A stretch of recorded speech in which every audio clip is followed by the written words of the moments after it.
Hey everyone, it is Miss Johnson with your 8/28/2020 JIS career blog. The topic today will be what to include on your 2020 resume. I hope you guys find this information vital. It is very critical to know what to put on your resume in order to get noticed by hiring managers. Let's get started. Okay, guys, so the main section that is typically at the top of your resume is going to be the personal information section. Now, in this section, it's going to reflect the first and last name. It's going to reflect your street address along with your city, state, and zip code. Now, I also recommend on resumes, if you're not comfortable putting your exact address, in case if you're placing it on the internet or, on sites, job sites in order to get noticed, you can just do the city, state, and zip code. That's fine as well, still professional. Make sure that you include a working phone number. Guys, make sure that your number is active, that it's working. Also, make sure that you have voicemail set up. You don't want to miss out on that call. If you are shortlisted by an employer, meaning that you're selected for an interview, they want to be able to leave a voicemail so they can provide the contact information, and then you can reach back out to them. So make sure that your voicemail is active as well, and that it's not full of old messages. Make sure you clear that out. And also make sure that you include an email address. Now, the thing with the email address, make sure that it is professional. We don't want to see catdaddy1985@yahoo.com or sexymama@gmail.com. It needs to be a professional email address. So first name, last name is fine. Make it professional, guys. The next section that is typically at the top of your resume, sometimes it can be in other areas, just depending on the style of resume that is selected, okay? Now, the career objective, this section is going to go over pretty much your expertise, kind of give the hiring manager just like a little brief summary on who you are and pretty much your skill set. So in the career objective or career summary, you're going to focus on the content of your resume. Now, it's going to specify the position or career field that you're in. So you're going to, talk about the tenure as far as your in your role, talk about how long you've been in your profession. You can also include other information on your skill set. Just make sure that it's relatable to the position that you are applying to. Okay, guys? I always recommend when you do a career summary or career objective, just think of it as someone writing a bio on you or an article on you. And they are, presenting the heavy hitting facts about your skill and expertise. Brief, at the same time, thorough. Okay, so make sure what your career objective is relatable to the position that you're applying to. The main section of the resume that the hiring managers are always interested in is the experience section. This section is typically in the mid of your resume. Now, depending on the style of resume that you've selected, it could be in a different position and in different styles. But your experience section should list all of the companies or organizations that you've worked for. And typically you will always put this in reverse chronological order, okay? So you'll start with the company or organization that you're currently working with, all right? You also want to include the full name and address. Now, when we state address, you don't have to put the full physical address. You can put city and state. That is fine. So you want to also include the dates of the position, the dates the position was held. Now, I know a lot of people say, oh my God, I cannot remember the exact date that I was hired and I left, but I do kind of remember the month. Well, as long as you have the month and year, that is suffice. So you always want to make sure that either you have your full exact dates and be consistent. So meaning if you're going to say September 1st, 2000, make sure that that's reflected amongst your full resume.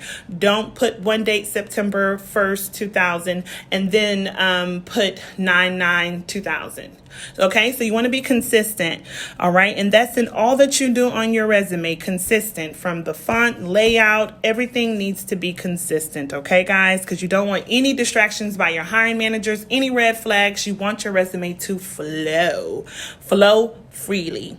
Okay, so now we've already went over the dates, how to list those. You're also going to list the title of the position held. That is very important because that shows as far as your role, what you've done with the company, and 9 times out of 10, of course, that should be relatable to the position that you're applying to. Now, you also want to include a bulleted list of your responsibilities and duties. Now, I always state, if you're going to do responsibilities, what you'll need to do is list and be consistent. List at least 2 to 6 bullets, and it must be consistent for each employer.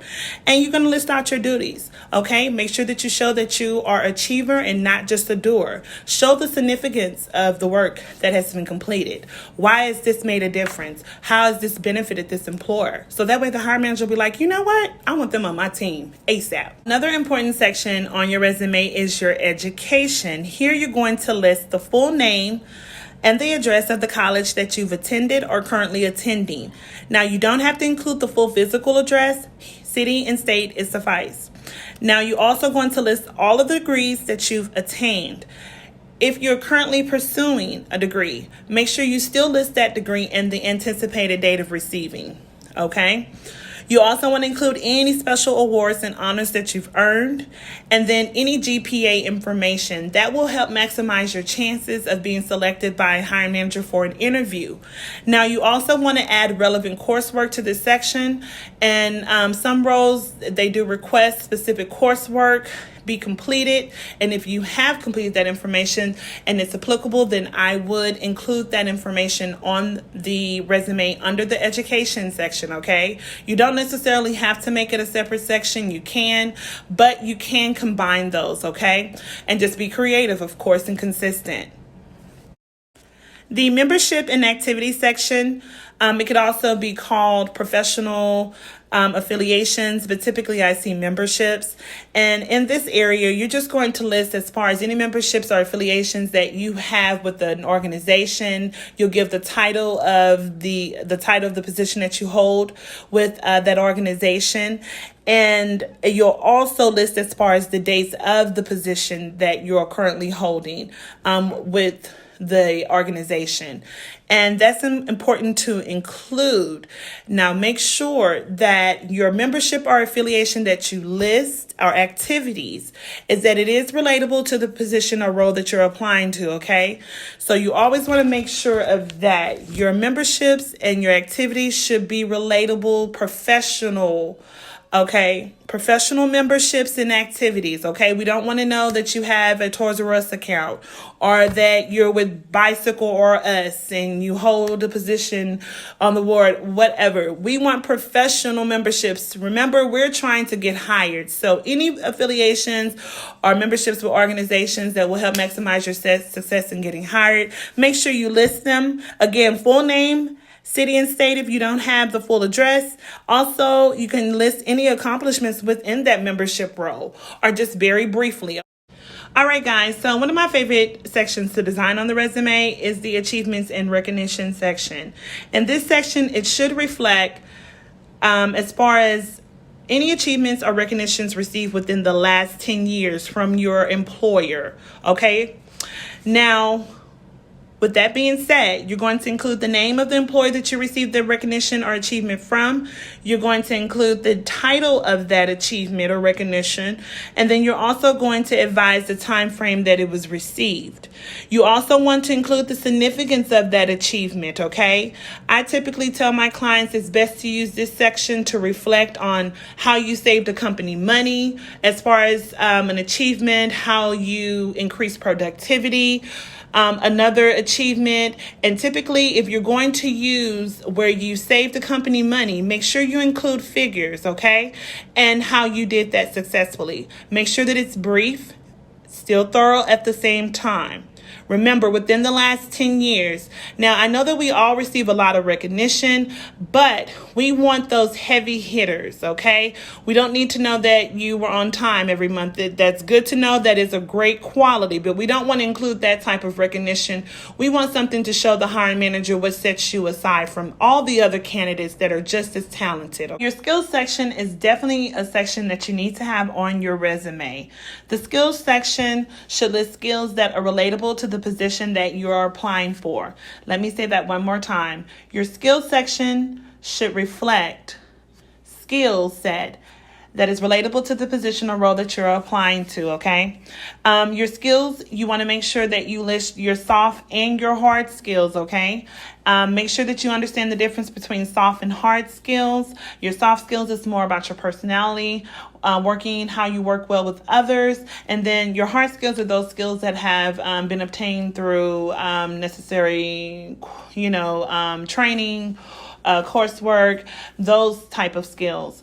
Now, one thing that I always see on a resume is that people will mix in your soft and hard skills. And I think that I recommend that you should separate them, okay? If you're going to list your hard skills, list that in one section, all of your hard skills, and then in one section, list all of your soft skills. You want to make sure that it's consistent because I'll see on a resume, for example, under a skill set, it'll say web developer, and then underneath it'll say people person, okay, or outgoing individual.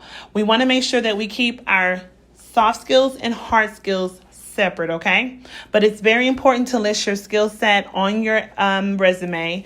It definitely helps the hiring manager to see at a glance. And then keep in mind, we have the applicant tracking systems, so you always have to be creative with terminology used, okay? Skill sets, typically a lot of employers do searches through skill set.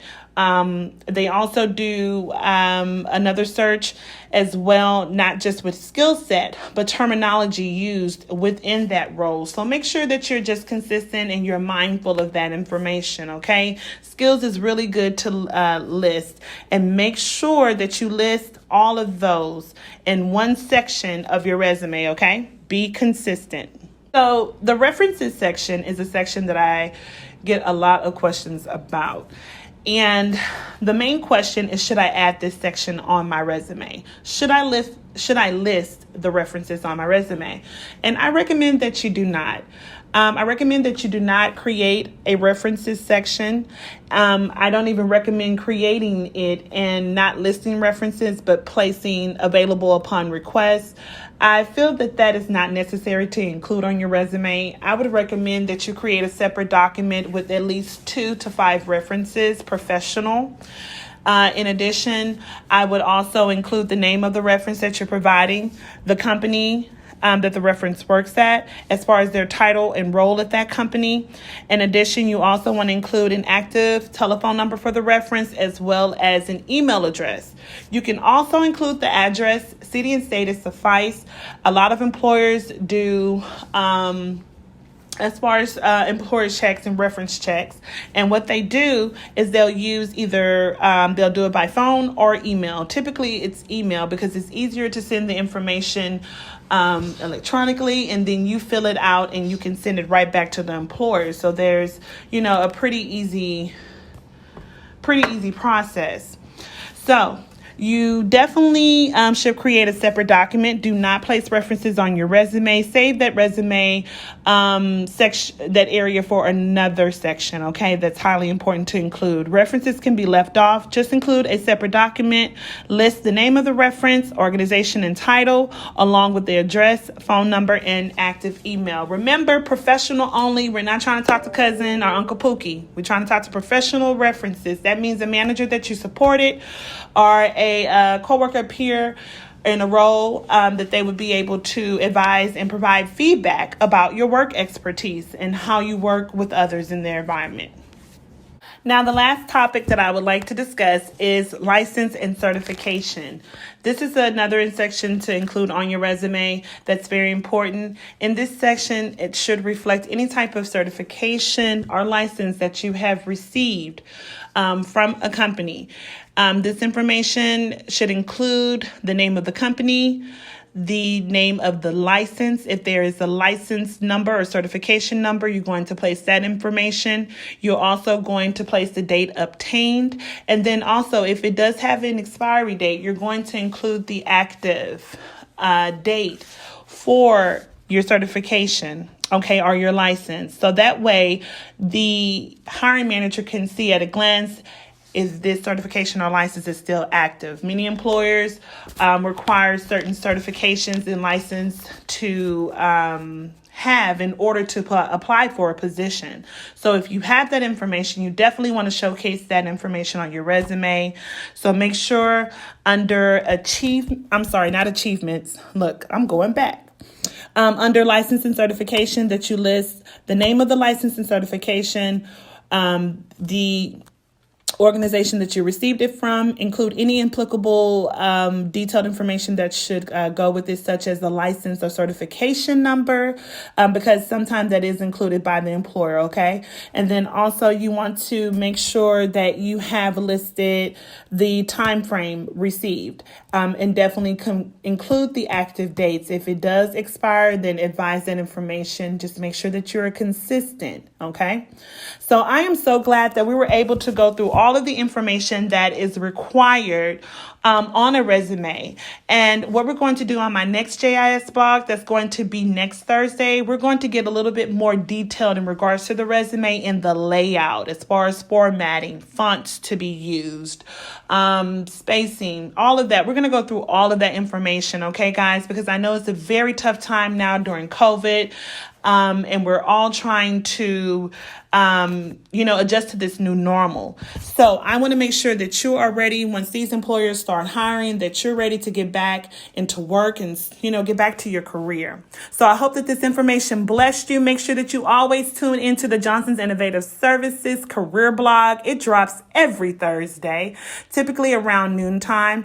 And it's very valuable information to help you maximize your success in getting hired, getting noticed by hiring managers. I hope you all enjoy. Have a great day. Stay safe and wear your mask. I ain't gonna tell you again, wear that mask.